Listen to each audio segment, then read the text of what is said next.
அத்தனை தலைவர்களுக்கும் ஒரு தலைசிறந்த நினைவாக இன்றைய தினத்திலே நாம் நம்முடைய அருண் ஹைடெக் சிட்டியிலே இங்கே ஒரு சிறப்பாக 79வது சுதந்திர தின விழாவை கொண்டாடி கொண்டிருக்கக்கூடிய நம்முடைய அத்தனை பேருக்கும் என் முதற்கண் வணக்கங்களை நான் தெரிவித்துக் கொள்கின்றேன்.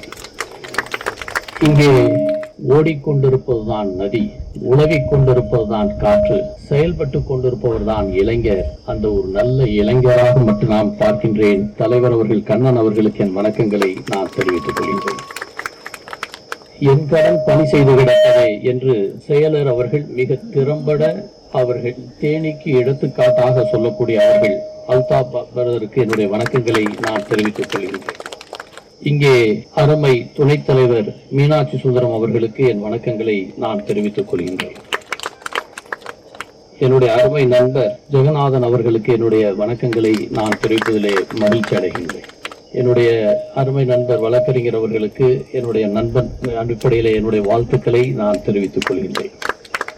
இங்கே சிறப்பாக இந்த இடத்திலே முதல் முறையாக அருண் ஹைடெக் சிட்டியிலே குடியேறி நம்முடைய பெயரிலேயே சித்தரஞ்சன் தாஸ் என்று சொல்லக்கூடிய அந்த குடும்பத்தில் லட்சுமி சகோதரிக்கு என்னுடைய வணக்கங்களை நான் தெரிவித்துக் கொள்வதிலே மகிழ்ச்சி அடைகின்றேன். இங்கே வந்திருக்கக்கூடிய ஒவ்வொரு ஹவுஸ் ஓனர்ஸும் அந்த குடும்பத்தை சார்ந்தவர்கள், அங்கே குடியிருப்பவர்கள் அத்தனை பேருக்கும் மனப்பூர்வமான சுதந்திர தின வாழ்த்துக்களை தெரிவிப்பதிலே நான் மற்றற்ற மகிழ்ச்சி அடைகின்றேன். 37 வருடங்கள் பல்வேறு வழக்குகள் நான் நீதிமன்றத்திலே நடத்தினேன். என்னை பொறுத்தவரையில் மிக மகிழ்ச்சியான வழக்கு நான் எது நடத்திருக்கிறேன் என்று என்னிடம் கேட்டால், சுதந்திர போராட்ட வீரர்களுக்கு மத்திய தேசிய பென்ஷனை வாங்கி கொடுத்ததை என் வாழ்க்கையிலே நான் பெருமையாக கருதுகின்றேன். ஜெயஹிந்திபுரம் ராமசாமி என்பவர் 1942 வெள்ளையனை வெளியேறு இயக்கத்திலே அவர்கள் சிறைச்சாலையிலே இருக்கும் பொழுது அவருக்கு தமிழக அரசு கொடுத்த அந்த மாபெரும் விருதினை பெற்றிருந்தாலும் கூட, அவர்கள் தாம்பரப்பட்டையை கொடுத்திருந்தால் கூட சென்ட்ரல் கவர்மெண்டினுடைய விருது கிடைக்கவில்லை. அதாவது பென்ஷன், 2 பென்ஷனுமே அவங்களுக்கு உண்டு, ஃப்ரீடம் ஃபைட்டர்ஸ். அது வந்த பொழுது நீதிமன்றத்திலே போய் நாங்கள் கேட்ட பொழுது போதுமான ஆதாரம் இவர் சிறைச்சாலையில இருந்ததற்கு இல்லை என்று சொன்னார்கள். அப்ப மாயாண்டி பாரதி என்ற மதுரையிலே ஒரு சுதந்திர போராட்ட வீரர், அவருடைய கையெழுத்தை இவர் என்னோடு சிறையில் இருந்தார் என்று கோ-பிரிசனர் சர்டிபிகேட்டை வாங்கி நீதிமன்றத்திலே கொடுத்த பொழுது நீதிமன்றம் இதைவிட வேறு எதுவும் தேவை, ஒரு மிகப்பெரிய சுதந்திர போராட்ட வீரர் சர்டிபிகேட் கொடுத்திருக்காரு, இதுவே போதும், அவருக்கு பென்ஷனை கொடுக்க வேண்டும் என்று சொல்லி நீதிமன்றம் உத்தரவை கொடுத்தார். ஏன் சொல்கிறேன் என்று சொன்னால், இன்னைக்கு இந்த சுதந்திரம் என்பது நமக்கு வாழ்க்கையிலே ஒரு மிகப்பெரிய மாற்றத்தை ஏற்படுத்தியது. இன்னைக்கு உலகம் முழுவதும் சுதந்திரம் எல்லா நாடுகளும் பெற்றிருந்தாலும் கூட இந்தியாவிலே கத்தியின்றி யுத்தமின்றி ரத்தம் இங்கே ஒரு மிகப்பெரிய யுத்தம் நடந்தது. எந்த ஆயுதமும் நம்ம எடுக்காமையே ஒரு மாபெரும் வெற்றியை நமக்கு கிடைச்சிருக்குன்னு சொன்னா உலகத்துல நம்முடைய சுதந்திர போராட்டம் மட்டும். எல்லா இடத்துலயும் பெரிய அடிதடி சண்டைகள் அது இது நடக்கும், ஆனா அஹிம்சையால் ஒரு வெற்றி பெற முடியும் என்பதை நிரூபித்து காட்டிய மண்ணாக நம் பாரத மண் இருக்கிறது என்பதை நான் பெருமையோடு நினைக்கின்றேன். அதாவது பாரதியார் சொல்லும் பொழுது, எந்தையும் தாயும் மகிழ்ந்து குழாவி இருந்ததும் இந்நாடு, அவர் முந்தையர் 1000 ஆண்டுகள் வாழ்ந்து முடித்ததும் இந்நாடு, அவர் சிந்தையில் 1000 எண்ணம் வளர்த்து சிறந்ததும் இந்நாடு, இதை வந்தனை கூறி மனத்தில் இருத்தி வாயுர வாழ்த்தேனும் வந்தே மாதரம் என்று வணங்குவேன் என்று சொல்லி மதுரையில் இருக்கக்கூடிய தலை சிறந்த வீரர்களை பற்றி நான் உங்களோடு பேச இருக்கின்றேன். முதலிலே நாம் சொல்ல வேண்டும் என்று சொன்னால் மாயாண்டி பாரதி. அவர் பேரு என்னன்னா, ஏறுனா ரயிலு இறங்குனா ஜெயில். 13 வருஷம் இந்திய நாட்டினுடைய சுதந்திரத்திற்காக சிறைச்சாலையில இருந்த ஒரு மாவீரர். 98 வயசுல தான் இப்பதான் இறந்தார். நான் உயர் நீதிமன்றத்துல 5 முறை அவரை சீஃப் கெஸ்டாக நான் அழைத்து வந்து எல்லா நீதிபதிகளும் எழுந்து நின்று அவரை பாராட்டி, அப்படிப்பட்ட ஒரு தன்னலமற்ற தியாகி மதுரையிலே இருந்து, அவர்கள் கல்லுக்கடை மறியலிலே இருந்து, வெள்ளையனை வெளியேறு இயக்கத்திலே இருந்து, உப்பு சத்தியாகிரகத்திலே இருந்து, அத்தனை போராட்டங்களிலும் முன்னின்றி நடத்தக்கூடிய ஒரு மாவீர். கடைசியா தன்னுடைய சொத்தையே குடும்பத்தையே எல்லாத்தையுமே அவர்கள் மக்களுக்காக எழுதி வைத்த ஒரு அப்படிப்பட்ட ஒரு தலைவர்.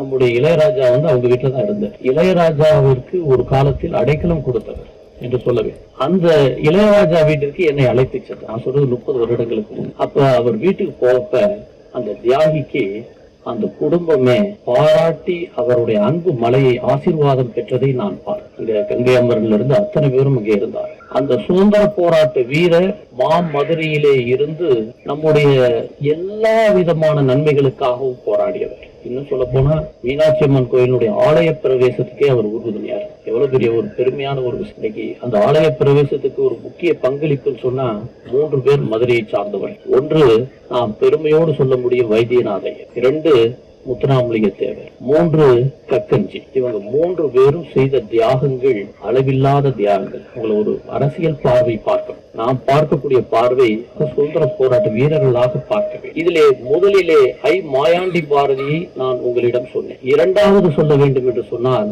வைத்தியநாதை. இன்னைக்கு இவங்க எல்லாருக்குமே இங்க மதுரையில ஒரு முக்கியத்துவம் கொடுத்திருக்கிறார். வைத்தியநாத ஐயர்ங்கிறது மதுரையில அவர் ஒரு தலை சிறந்த வழக்கறிஞர். அந்த வழக்கறிஞர் தன்னுடைய அத்தனை பணத்தையும் குடும்பமே ஜெயில இருந்தாங்க. அதாங்க பெரிய பெருமை. அவருடைய மனைவி பேர் அகிலாண்டேஸ்வரி. அந்த குடும்பத்தோடு நான் நெருங்கிய தொடர்பு உள்ளவர். அவருடைய மகன் பேர் வை சங்கரன், மத்திய தொகுதியினுடைய எம்எல்ஏவாக இருந்தவர். அந்த குடும்பமே ஒரே நேரத்தில் சிறையிலே இருந்து நாட்டிற்காக அர்ப்பணித்து அப்படி ஹோல் ஃபேமிலி செஞ்ச ஒரு தியாகம் தான் இந்த சுதந்திரம். சுதந்திரம் என்பது நாம் நினைக்கக்கூடிய பாரதியினுடைய கனவு, ஆடுவோமே பல்லு பாடுவோமே ஆனந்த சுதந்திரம் அடைந்து விட்டோமே என்று சுதந்திரம் வாங்குறதுக்கு முன்னாடி பண்ணார். காரணம் அவருடைய ஃபயர் ஆன் ஆகி அந்த மாவீரன் இந்த வைத்தியநாத ஐயர். இன்னைக்கு மஜ்ரா காலேஜ் பாலத்துல மேல ஏறினீங்கன்னா அவருடைய பெயரில் தான் இன்றும் இருக்கிறது. அந்த பாலத்துக்கு பேரே வைத்தியநாத ஐயர் பாலம். அடுத்து ஒரு முக்கியமானவர் ஜார்ஜ் ஜோசப். இந்த ஜார்ஜ் ஜோசப்புடைய சிலை எங்க இருக்குன்னு பாத்தீங்கன்னா அதுல யானைக்கல் ஏற இடத்துல ஒரு சிலை இருக்கும். அதுதான் அவருடைய ஜார்ஜ் ஜோசப்புடைய சிலை. அவர் எப்படிப்பட்டன்னு சொன்னா பாரிஸ் அங்க இங்கிலாந்துல லா படிச்சுட்டு அந்த காலகட்டத்தில் ஜோசப் ஸ்டாலின் என்று சொல்லக்கூடிய ரஷ்ய நாட்டினுடைய ஜனாதிபதியும் அமெரிக்காவில இருக்கக்கூடிய ஜனாதிபதியோடும் பிராங்க்லின் வரக்கூடிய இங்கிலாந்துல இருக்கக்கூடிய பிரைம் மினிஸ்டரோடையும் போன்ல பேசக்கூடிய ஆற்றல் முடிந்தவர். அந்த ஜார்ஜ் ஜோசப் இங்க காந்தி நீங்க அந்நிய பொருள்களை பகிஷ்கரிக்க வேண்டும் என்று ஒரு கூவல் விட்ட உடனே அத்தனையும் தூக்கி எரிஞ்சிட்டு என்னுடைய வக்கீல் தொழிலே எனக்கு வேண்டாம், என் வாழ்க்கையவே சுதந்திரத்திற்காக நான் தியானிக்கிறேன் என்று சொல்லி வாழ்ந்த மண் மாமதுரை. KP ஜானகி அம்மாள் மதுரையில திருப்பரங்குன்றம் பகுதியில் இருக்கக்கூடிய அந்த சுதந்திர போராட்டத்திலே மிகப்பெரிய பங்களிப்பை அவர்கள் கொடுத்திருக்கிறார். கேப்டன் லட்சுமி. இன்னைக்கு நேதாஜி சுபாஷ் சந்திர போஸனுடைய INA இருக்கே, எவ்வளவு பெரிய தியாகங்கள் அவர்கள் செய்திருக்கிறார்கள் என்பதை பார்க்கும் பொழுது கல்லும் கண்ணீர் விடும், புல்லும் போருக்கு போகும். அவர்கள் செய்த மாபெரும் தியாகங்கள், நம்முடைய நேதாஜியினுடைய மாபெரும் பங்களிப்பு இருக்கிறது மிகப்பெரிய. அதே மாதிரி அஞ்சலை அம்மாள். இந்த அஞ்சலை அம்மாள் தன்னுடைய சொத்தையே நாட்டுக்கு எழுதி வைத்தார். காந்தியடிகளே நேரா போய் தான் பார்த்த ஒரு பெண்மணி அஞ்சலை அம்மா. மிகப்பெரிய ஒரு சிறப்பு ஒன்று உண்டு. வாழ்க நீ எம்மான் இந்த வையத்து நாட்டில் எல்லாம் தாழ்வுற்று வறுமை மிஞ்சி விடுதலை தவறி கெட்டு பால்பட்டு நின்றதாமோ பாரதம் தேசம் தன்னை வாழ்விக்க வந்த காந்தி மகாத்மா நீ வாழ்க வாழ்க என்று சொல்லக்கூடிய அந்த அண்ணல் காந்தி 5 முறை மதுரைக்கு. அதுல ஒரு முறை இங்க வரப்ப நம்முடைய விவசாயிகள் சோழவந்தான் பக்கத்துல இருந்தும் மேலமாசி இதுலயும் பாக்குறாரு. இவர் பார்த்துட்டு அந்த அவர்களுடைய ஆடை இல்லாமல் இந்த மக்கள் எப்படி உழைக்கிறார்கள் என்பதை பார்க்கிறார். அந்த விவசாயிகளுடைய பரிதவிப்பை பார்த்து அன்று மேலமாசியில் நடக்கக்கூடிய காந்தி போட்டல் நடக்கக்கூடிய கூட்டத்திலே முடிவெடுக்கிறார். அவர் எப்பயுமே அவர் நல்ல கோட்டோட இருக்கக்கூடிய ஒரு நபர். அன்னைக்கு ஆடையை மாற்றி அவர் துண்டை போட்டு தன் வாழ்க்கையிலே அரை நிர்வாண பக்ரி என்று இங்கிலாந்திலே அவரை கேலி செய்யக்கூடிய நிலையிலே ஒரு வாழ்ந்து கடைசி வரை சொல்லுக்கும் செயலுக்கும் உண்மையாய் இருந்த அந்த காந்தியை மாற்றிய இடம் இந்த மாமதுரை. நமக்கு எவ்வளவு பெரிய ஒரு பெருமை.